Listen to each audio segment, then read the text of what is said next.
Good morning, and welcome to your AIDailyPress morning podcast for August 7, 2026. I'm your host, Walter.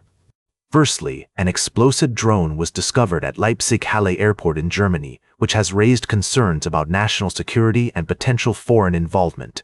The incident highlights the growing threat of drone attacks on critical infrastructure.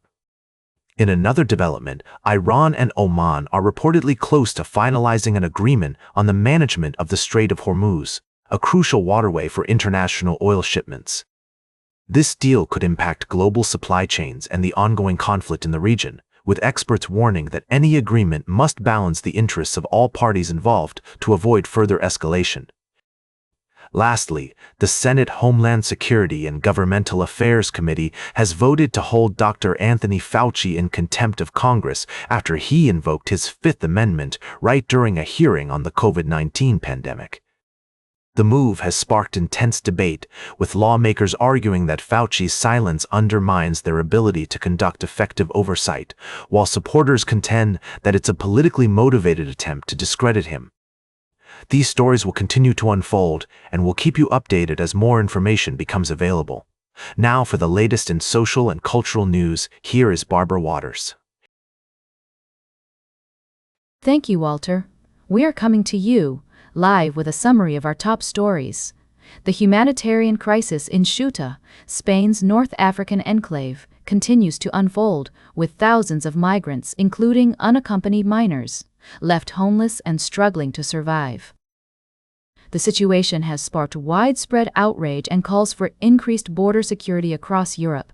However, as we've reported, the Ceuta crisis is merely a symptom of a far deeper issue, one that requires a fundamental rethink of Europe's relationship with Africa and its own immigration policies. We've also been following the story of Robert Gilman, an American citizen being held in a Russian hospital in a dissociative stupor, raising concerns about his safety and well-being. The situation has drawn comparisons to the case of Otto Warmbier, an American college student who died in 2017 after being detained in North Korea. We urge caution and restraint in our reporting, recognizing the complexity and sensitivity of these situations. As we always do, we strive to provide fair and balanced coverage, avoiding any bias or speculation. We will continue to bring you updates on these developing stories as more information becomes available. Now, for the latest in business and finance, here is Louis Riskweiser. Thank you, Barbara. Today, we'll be discussing three significant market developments that have caught our attention. First, India's initial public offering market has emerged as a global leader, topping the world in the number of issues and ranking third in terms of funds raised in FY26. This is a remarkable display of resilience, considering the global uncertainties and challenges faced by the country. Next, Amazon's CEO Andy Jassy has announced that the company's cloud computing platform, Amazon Web Services, is on track to become a $1 trillion business. This ambitious goal is driven by the growing demand for cloud computing and artificial intelligence, and Amazon is well positioned to capitalize on this trend. However, some analysts have raised concerns about the company's valuation, with its price-to-earnings ratio currently standing at around 70. Finally, Eli Lilly's latest quarterly results have sent the company's stock soaring, driven by the strong performance of its blockbuster diabetes treatment, Mounjaro, and its weight loss medication, Zepbound. While investors should remain cautious due to the company's reliance on these two products, Eli Lilly's upgraded revenue guidance and strong margins are positive indicators for the company's future prospects. As we navigate these market developments, it's essential to remember that a correction is when you lose money, but a bear market is when I lose money. So don't panic and keep in mind that the more things change, the more they stay the same. Where do you stay your money on Monday? We'll be keeping a close eye on these developments and providing updates as necessary. Now for the latest in science and technology, here is Carl Starman. Thank you, Louis. In recent weeks, the space community has been abuzz with news of two significant incidents that highlight the complexities and challenges of space exploration. Firstly, A SpaceX Falcon 9 rocket stage crashed into the moon's surface, sparking concerns about space debris in Earth's lunar orbit. The incident occurred on August 3rd and was confirmed by astronomers using the European Southern Observatory's Very Large Telescope in Chile. Meanwhile, an investigation into the accident involving Blue Origin's New Glenn rocket has yielded preliminary findings, with the company working to resolve issues and return the vehicle to flight before the end of the year. These incidents serve as reminders of the importance of prioritizing sustainability and safety in space exploration, particularly as lunar missions increase and traffic around the moon becomes more congested. As we continue to push the boundaries of space travel and development, it is crucial that we learn from these accidents and adapt our strategies to ensure long-term sustainability. Now for the latest in sports, here is Howard Closewell. Thank you, Carl. Firstly, we looked at Manchester City's strategic move to bolster their midfield with the high-profile signing of a talented young player. This acquisition is a testament to the Premier League's unparalleled strength and depth, as top-tier teams continually seek to enhance their squads with the best talent available. The blend of youth and experience will undoubtedly play a crucial role in navigating the challenges of the upcoming season. Next, we delved into the innovative approach adopted by coach Deion Sanders with the Colorado Buffaloes, taking them on an NFL-style training camp away from home. This bold move underscores the importance of team bonding and unity, especially in college football, where young athletes face unique pressures and distractions. With new coordinators and an influx of transfer players, the Buffaloes are poised for a potential turnaround under Sanders' seasoned leadership. Lastly, we explored the significant economic impact of the World Cup on host cities, as revealed by a recent report from Bank of America. The data shows a notable increase in spending from both domestic and international fans, making the World Cup a win-win situation for fans and host cities alike. This intersection of athletics and economics is a fascinating realm, full of complexities and opportunities.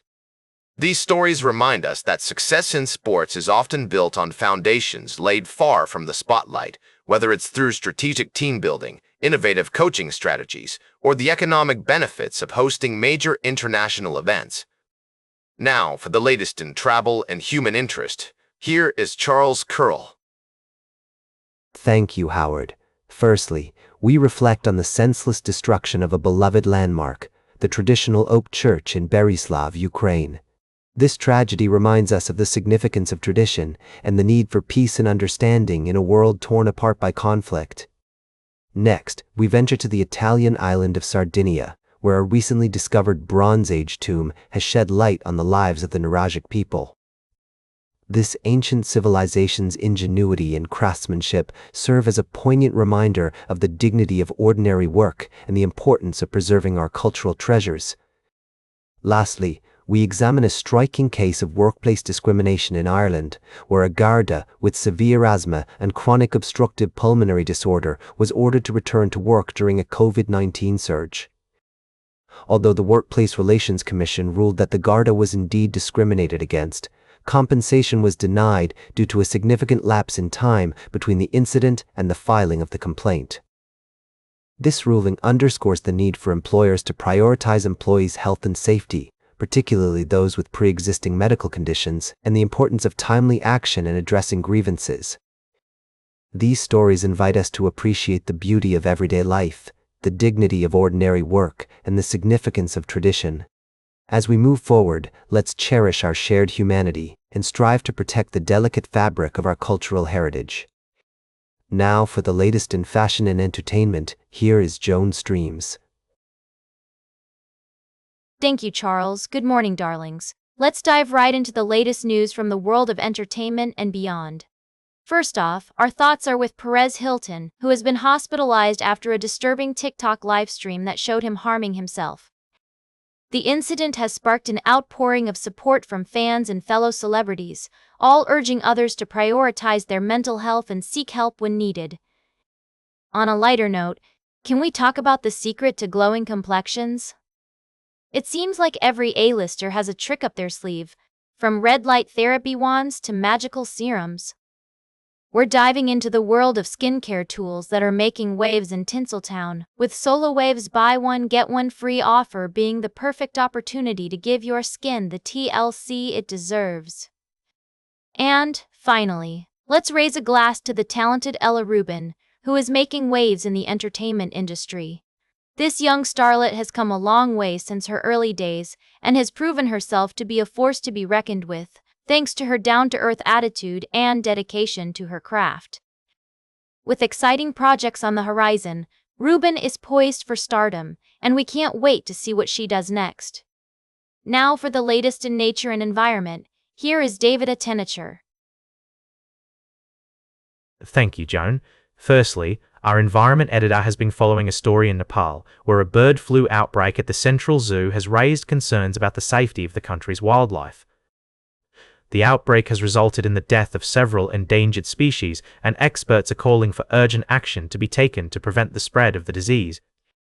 In contrast, we have a remarkable success story from Turkey, where community-led conservation efforts have led to a significant recovery of marine life in the waters off the country's coast. The establishment of protected areas and the involvement of local fishermen have been instrumental in this achievement, with fish populations increasing and endangered species returning to the area. Lastly, our editorial team has been exploring the importance of community-led conservation initiatives globally. From the Mediterranean to the Pacific, people are coming together to protect their natural resources and promote sustainable development. This shift towards community-led conservation recognizes the value of local knowledge, expertise, and participation in environmental decision-making. These stories highlight the complexities and challenges of conservation efforts, but also demonstrate the potential for positive change when collective action and cooperation are prioritized. We will be discussing these topics in more depth throughout the day, and that completes our morning podcast for today. Thank you for listening. Until this evening, I'm David Attenacher for AI Daily Press, the world's most unbiased news source.